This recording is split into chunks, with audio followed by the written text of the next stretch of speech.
Hello मेरी प्यारी माताएं एवं बहनों जो सोमवार का व्रत करती है वो ये कहानी एक बार जरूर सुने। एक समय की बात है, किसी नगर में एक साहूकार रहता था।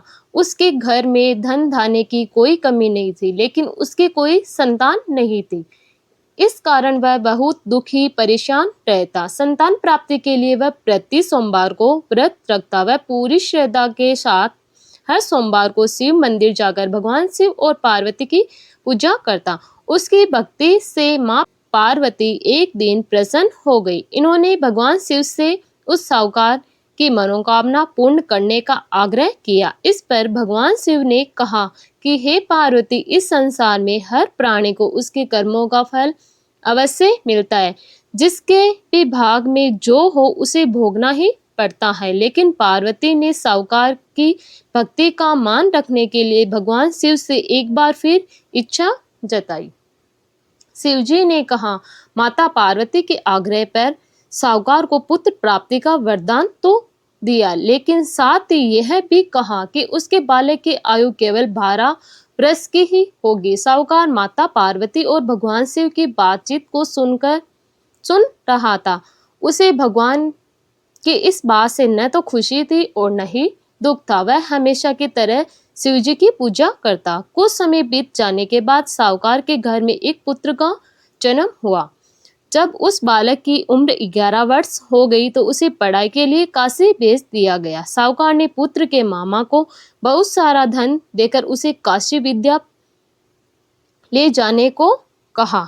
साथ ही मार्ग में यज्ञ कराते हुए जाने का आश्वासन दिया। साथ ही यज्ञ स्थल पर ब्राह्मणों को भोजन कराने और दक्षिणा देने को भी कहा। दोनों मामा भांजे साहूकार के निर्देश अनुसार यज्ञ कराते और ब्राह्मणों को दान दक्षिणा देते काशी की ओर चल पड़े। रात में एक नगर पड़ा जहां किसी राजा की कन्या का विवाह हो रहा था, लेकिन जिस राजकुमार से उसका विवाह होने वाला था वह एक आंख से काना था। राजकुमार के पिता ने अपने पुत्र को काना होने की बात को छुपाने के लिए एक चाल सोची। साहूकार के पुत्र को देखकर उसके मन में आया कि इस लड़के को दूल्हे बनाकर राजकुमारी के साथ विवाह करवा दूं। विवाह के बाद इसको धन देकर विदा कर दूंगा, फिर राजकुमारी को अपने नगर ले जाऊंगा। इसी तरह वह साहूकार लड़के को दूल्हे के वस्त्र पहनाकर राजकुमारी से विवाह करा दिया। लेकिन साहूकार का पुत्र बहुत ही ईमानदार था। उसे ये बात अच्छी नहीं लगी। उसने मौका मिलते ही राजकुमारी की चुन्नी के पल्ले पर लिख दिया कि तुम्हारा विवाह तो मेरे साथ हुआ है, लेकिन जिस राजकुमार के साथ तुम्हें भेजा जाएगा वह एक आंख से काना है। मैं तो काशी विद्या पढ़ने जा रहा हूँ। जब राजकुमारी ने चुन्नी पर लिखी बातें पढ़ी तो उसने अपने माता पिता को ये बात बताई। फिर राजा ने अपनी पुत्री को विदा नहीं किया, बारात को वापस लौटा दिया।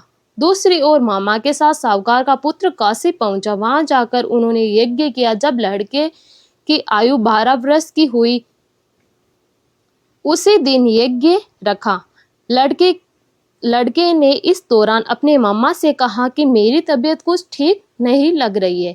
मामा ने उसे अंदर जाकर सो जाने को कहा। शिवजी के वरदान के अनुसार कुछ ही देर में उस बालक ने प्राण त्याग दिए। भांजे को मर्द देकर उसके मामा विलाप शुरू कर दिया। संयोगवश उसी समय शिवजी और पार्वती उधर से गुजर रहे थे। पार्वती ने भगवान से कहा, स्वामी मुझे इसके रोने के स्वर सहन नहीं हो रहे, कृपा कर आप इस व्यक्ति के कष्ट को दूर करें। जब शिवजी उस मर्द बालक के समीप गए तो बोले, उसी साहूकार का पुत्र है जिसे मैंने 12 वर्ष की आयु का वरदान दिया था। अब इसकी आयु पूरी हो गई है। लेकिन मातृभाव से विभोर माता पार्वती ने कहा, हे महादेव, कृपा कर इस बालक को जीवित कर दो, अन्यथा इसके वियोग से तड़प तड़प कर इसके माता पिता भी मर जाएंगे।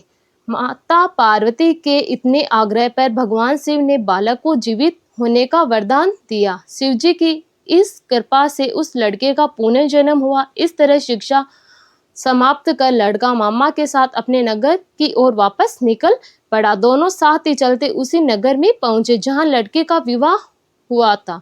राजा ने लड़के को वहां पहुँचते ही पहचान लिया। फिर महल ले जाकर उसकी खूब खातिरदारी की और अपनी पुत्री को विदा कर दिया। इधर भूखे प्यासे रहकर साहूकार और उसकी पत्नी अपने बेटे की प्रतीक्षा कर रहे थे। उन्होंने अपने बेटे के मृत्यु के समाचार मिलने पर स्वयं प्राण त्याग देने का प्रण कर रखा था, परंतु अपने बेटे के जीवित होने का समाचार पाकर ही बहुत ही प्रसन्न थे। उसी रात भगवान शिव ने साहूकार के सपन में आकर कहा, हे श्रेष्ठी, मैंने तेरे सोमवार के व्रत करने और व्रत कथा सुनने से प्रसन्न होकर तेरे पुत्र की लंबी आयु का वरदान दे दिया है। बोलो शिव शंकर भगवान की जय हो।